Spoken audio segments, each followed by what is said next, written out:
দেখলেন তার একটি চরণে নুপুর আছে, একটি চরণে নুপুর নেই। অন্যদিকে ললিতা, কোথায় ললিতা রে ললিতা, ললিতা সর্বনাশ হয়ে গেছে, সর্বনাশ হয়ে গেছে ললিতা রে। ললিতা ছুটতে ছুটতে আসলেন, বলছে রাধে, এই রাধে কি হয়েছে, চিৎকার করছিস কেন?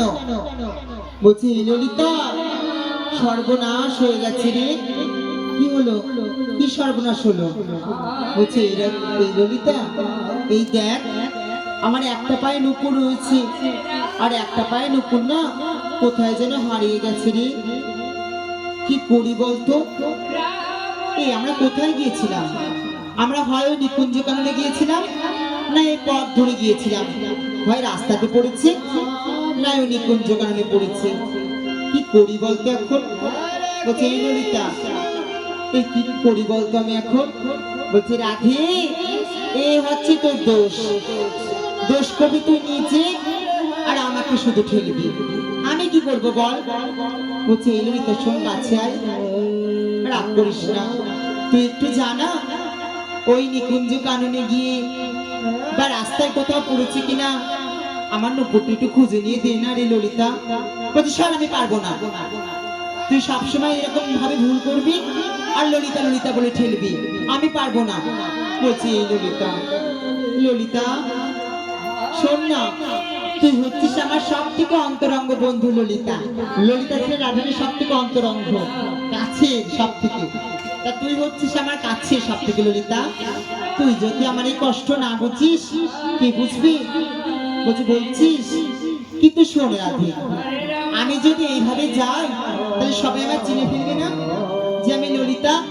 আমি নিজের রূপ নিয়ে কেমন করে যাবো সেই দিনে দুপুরে? বলছি তুই এই রূপে যাবি কেন? বলছি তাহলে কি রূপে যাব?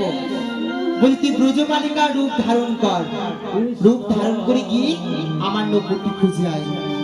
বলছে ঠিক বলেছিস, তাহলে আমাকে কেউ চিনতে পারবে না বল? বলছে হ্যাঁ ললিতা, তুই ব্রজবালিকার রূপ ধারণ করবি, ওই চা তোকে দেখবি কেউ চিনতে পারবে না। বলি তাহলে চল, আমি তো এমনি সাজতে পারি না, তাহলে তুই আমাকে সুন্দরভাবে সাজিয়ে দিবি, চল।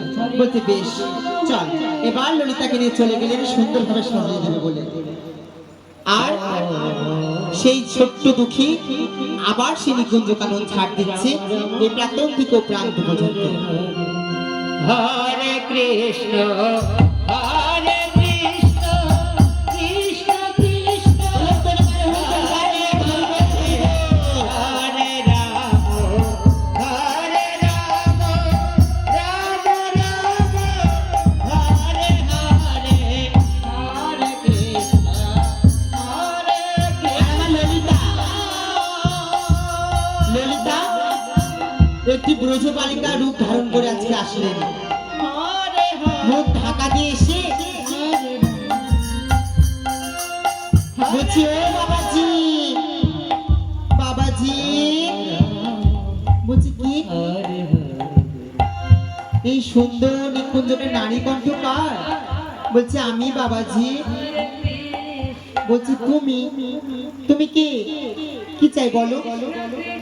বলছি ও বাবাজি, আমি না মানে মানে কি যে বলি, আমাকে ঠিক করে কথাগুলো গুছিয়েও বলে দেয় না, আমি সবার কাছে মিথ্যা কথা বলতে গিয়ে ধরা পড়ে যাই। বলছি মানে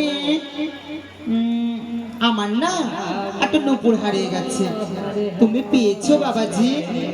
বলছি কি বললি, তোমার নুপুর হারিয়ে গিয়েছে? হ্যাঁ নুপুর একটা আমি পেয়েছি বটে, নুপুরটি আমার কাছে আছে, কিন্তু নুপুরটি যে তোমার সেটা আমি কি করে বিশ্বাস করবো? তুমি তোমার ঘাগড়াটা উঁচু করো দেখি। যেই না ললিতা দুই পা উঁচু করেছে, দেখছি ললিতা দু পায়েই নুপুর রয়েছে। বলছে ছি ছি ছি রে, আমরা কত ভজন সাধন করতে আসি এই বৃন্দাবনে, আমরা সত্য কথা বলি, সৎ পথে চলি, আর তুমি বৃন্দাবনের বালিকা হয়ে মুখে মিথ্যে কথা বলছো। তুমি কাজটি একদম ভালো করলে না, চোখের সামনে থেকে দূর হয়ে যাও, না ঝাড়টা দেবে নাকি তোমার থেকে দূর করবে রে। বলছে বাবা গো পালাই, কি ভুল করলাম এই রাধারানীর কথা শুনে এসে গো। তাই ললিতা আমার পালিয়ে চলে গেলেন। বলছি দেখেছো কত বড় মিথ্যে কথা, আরে আমাকে ফাঁকি দেবে। ওরা জানে না যে আমি কত চালাক। চালাক চতুর না হলে কখনো গোবিন্দকে ভজন করা যায়? যারা গোবিন্দকে ভজন করে তারা হলেন চতুরের শিরোমণি। ভগবান